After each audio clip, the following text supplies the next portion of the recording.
Hello everybody, it's vanburman here and welcome to my Three Kingdoms Total War review. Now, I have spent a good amount of hours on this so far, and I've played through a full campaign with Liu Bei and gone through past the total victory conditions and conquered every single region on the map, no matter how painstakingly laborious it was to try and get to those places. I also annexed a lot of people as well, my vassals, which means that I ended being a tyrant. But, you know, how else do you think empires are forged? And the fact that, you know, we can go through that is quite nice. So the whole campaign in total took me around 55 hours, and I think I personally fought just over 110 of all the battles in the game, in my playthrough. So with about another 200 auto-resolved.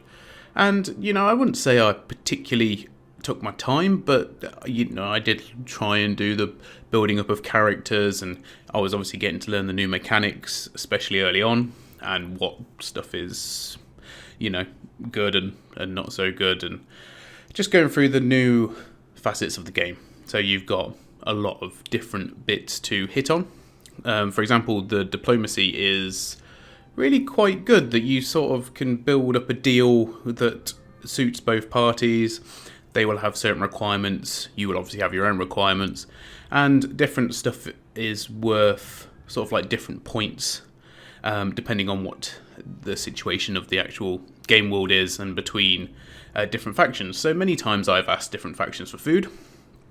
I've had factions come and ask me for food, and you know, you will trade ancillaries or money or territory sometimes in exchange to get these deals done, and sometimes you do have to give away quite a lot if you want a specific outcome. But the thing that I like most about it is that there always seems to be some sort of resolution there. You can always broker this deal that you want, whatever you want to happen, pretty much anyway. But that might mean sometimes you have to give away a lot of territory. Now, I quite like the fact that we have the territory trading. You know, that's a really good inclusion, because, you know, you might have a farmland in someone else's province, and they might have a jade mine in yours, and, you know, you swap them over. Obviously, different ones are worth different amounts, so you might have to give them something else as well, or they might have to give you something else, and of course, that all balances on your relationship with them. So the diplomacy for me has been really, you know, much increased. I mean, I'm sure that the stats that it shows you on the screen were there behind the scenes anyway. And that for me is a really big improvement that they've made on previous Total War games. I should have said this at the start, predispositioned to like this game, or maybe be more critical of it, I don't know, because I'm very keen on the Three Kingdoms era of China. I've read the books, I'm currently most of the way through the TV show, which is nice, and it's good to, you know, it's good to see that done in a more professional and more accessible way. Not that I'm saying the previous or other Three Kingdoms games haven't done a good job, but they've got their own nuances, they've got their own spin on it, and to have the Total War formula in there was always, for me, going to be a bit of the pièce de résistance. So, now, one of the things I predicted as well, which has come true, is that we would see a title somewhere between a historical Total War and the Warhammer version of Total War. You've got your heroes, much like in Warhammer, but you've also, you know, got the historical side of side of things like you would get in a more timeline specific Total War. Now, they've done really well with the lore, and obviously it becomes a sandbox in a Total War game, and therefore stuff is going to not happen the way it happens in the books. Now, I tried my best to keep that in line with my campaign early on, but I did hit a few stumbling blocks. There was some objectives to follow the story that I couldn't hit. You know, for example, at one point I had to befriend Liu Biao, and I just could not. There was no way he was joining in a coalition with me. I'd have had to have left mine, would have left me in a very precarious position, and, you know, it wasn't right for how my game was set up at that point, which is fair enough. That is gonna happen as you go through the game, and but it was nice to see that when that did work, you got different advantages. You went to war with different people based on what happens as the game progresses. Now, you will get to a point in the game, I don't actually know if it's a specific turn. It happened after I took a province, so maybe it's when one faction becomes strong enough that it kickstarts this. But effectively, it then becomes the three kingdom scenario, and the three largest kingdoms then become their own. They will have kings, and in order to win, you have to take out the capitals of the other two, which is good, and it means that another faction who isn't one of the top three strongest at that point can take the capital of one of the ones that are and become its own kingdom. So you're not sort of frozen out the game just because you don't hit the requirement at that point. And it's quite nice because at that point the kingdoms are established, and you do get more of a feel for how the characters are interacting with each other. And you get random characters ending up in random factions, which I find quite interesting. But it's also a bit perturbing as well, like seeing Sun Quan fighting for Gonzun Zan, when actually the Duchy of Wu was still a thing and Sun Ce was in control of it. I don't know. It seems a bit like, I don't get why, I don't understand what's happened in that playthrough that Sun Quan has left Wu. It'd be quite interesting, but obviously I wasn't involved in that particular story, which I guess is quite nice that goes on behind the scenes. But just when you first see it, it's a bit like, oh, okay, not quite sure how that's happened. I'd perhaps maybe like a bit more of the characters' individual histories within their profiles in the game. Actually, and that's another thing I'd like, is their own histories within the game. So where you have even, and definitely more, the ancillary characters. So you've got Lu Meng, who's in there as a legendary sentinel. Brilliant, okay, but he's got the generic styling of a sentinel character. So he's not been specifically modelled for it, which is a bit of a shame. I hope that Creative Assembly have got it down the line, even if it's as DLC, to actually further enhance these characters. Because later game, as some of the big characters start being killed off or die of old age, you do get a very generic roster. It's just the way it goes. I mean, I get that. There is a good amount of unique characters in there, but personally I'd like to have seen more, or maybe some that come in a little bit later on. So you could have had Zhang Wei come in, after the three kingdoms have been established. He then joins in, and that sort of stuff. So you got different main characters enter the game world at different times. But I don't know if that's something that they can work on. But this is a minor gripe, I must say.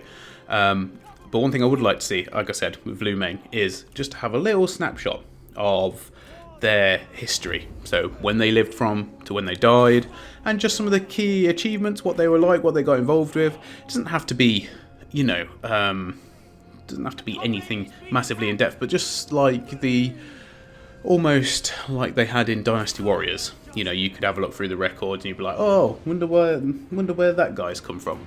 Wonder when Marchal died in the history, sorry. And then you would know by playing the game what year you're in, where he was up to in his history, his personal history. I mean, that for me is something that I would really like to see. Whether more casual fans of Total War that are just getting into it want to see that or not, are they bothered about that? I don't know. But to have a little glossary in game, or that you can right click on and it takes you through to an encyclopedia or something, that for me would be more just icing on the cake. Really nice to have stuff. You then got the character interactions as well, which is quite nice. They gain or lose affection for each other. They gain their own traits as they have their own experiences. Their predisposition to really dislike people or really like people. Obviously that's put in from the start, but it can change. And all in all, I think that part is done particularly well. Now, moving on, I'll briefly touch on the battle system. It feels very much akin to Total War Warhammer, in the romance mode at least anyway, because your main characters are superheroes. They can potentially take down a whole unit. I've had several battles with Lu Bu, who's managed to take out 4 or 5 units in a game by himself, get 1,200 kills. Crazy numbers, which obviously wouldn't happen, and you don't have to play it on that. You can play it on records mode, which I haven't actually tried yet. I do want to, just so I can spot the differences and see how much of that changes the actual game. Because I'm guessing, or obviously, the characters are still going to be important because they're generals and they've got abilities and skills like in other Total Wars, but they won't be like these larger-than-life characters. And that is sort of where it draws that inspiration from the Warhammer games. In terms of the battle, you can only have, it's like 3 generals versus 3 generals. I get why they've done that, because the generals are obviously quite powerful. You can obviously be reinforced by 2 more armies, so potentially 9 generals on each side. It's a little bit of a shame because some of these battles encapsulated quite a few different generals and commanders. Maybe somewhere down the line in Total Wars in the future, we can have like sub-commanders in there and that sort of stuff. Like in Guan Yu's army, he's got like a retinue of horsemen, and that's led by Guan Ping, and he's not, nowhere near as skilled as Guan Yu, but he's in there. He's modelled in there as like the leader of that particular cavalry group. I don't know, spitballing, thinking of ideas, but how Total War plays is how the units and everything plays is very much how you would find it in previous Total Wars. You've got the same sort of issue that you had in Shogun 2, where there's not a huge amount of unit diversity. You get a couple of different ones per faction, and that's about your lot. It's very much,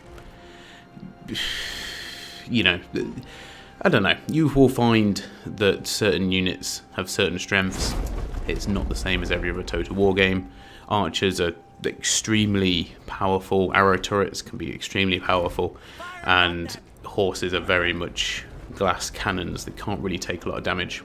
Or at least there's different types of cavalry. Anyway, point is that it's very much along the same lines as other Total Wars that you would have seen. Same sort of tactics will work. A lot of the sort of proper high level like elite units do feel very elite. That's one thing I will say. Like, they feel as though they're the next step up. They feel as though they've got more heft. They actually look the part, whereas all the rest of the units look a bit Ashigaru-y, if that makes sense. No sort of expensive armour on there. Very, simple tunics or tunic-esque clothing. Their spear, sword, halberd, whatever it happens to be.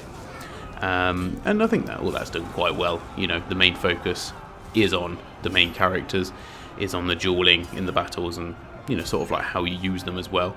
It's nice to have defensive structures for like mine battles where you've got some arrow turrets, you've got a point to defend, and yeah, just adds a few more maps to the game. Like I said, I played over 110 battles. A lot of them were in castles. A lot of them, were very samey, I must say.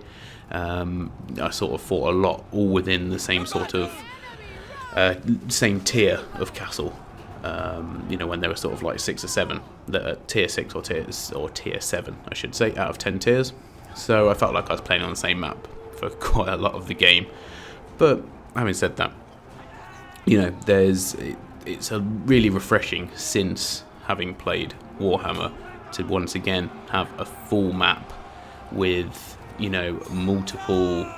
You can have multiple choke points within the settlement. There's a main capture point. There's turrets which you do have to pay attention to. It's not like some of the older Total Wars where turrets were just a minor annoyance. They were a big annoyance here. You have to focus on them. You have to consider them, and it does make it more difficult for the attacker, which is the way it should be.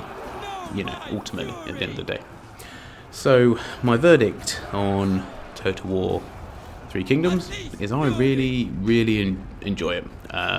and I've been quite surprised because went in with my reservations, and there's obviously a few niggly things or niggly wants that, you know, would just, in my opinion, make it perfect. Knowing about the lore and knowing about,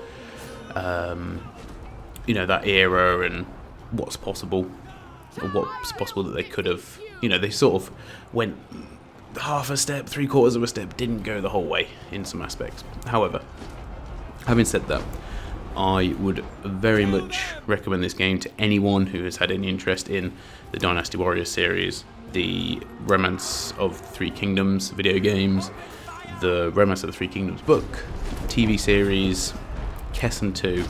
If you've played anything remotely like that and you enjoy the characters and you enjoy the lore, and or even, I should say, you like Total War games, yes, it's up there. It's very good. It's one of the best ones we've had in a good while.